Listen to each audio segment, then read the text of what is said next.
soğuk, soğuk, soğuk. Bugünlerde havalar çok soğuk.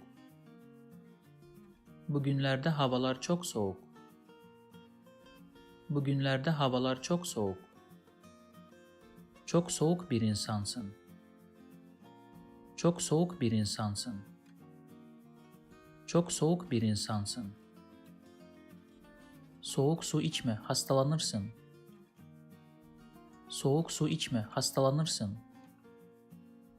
Soğuk su içme, hastalanırsın. If you like this video, please subscribe to my channel below for more videos on Turkish grammar, vocabulary and pronunciation.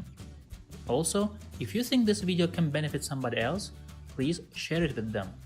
Last, if you have any comment or request, please provide your feedback in the comment section below and I'll do my best to respond as soon as possible. Thanks for watching and see you in the next lessons.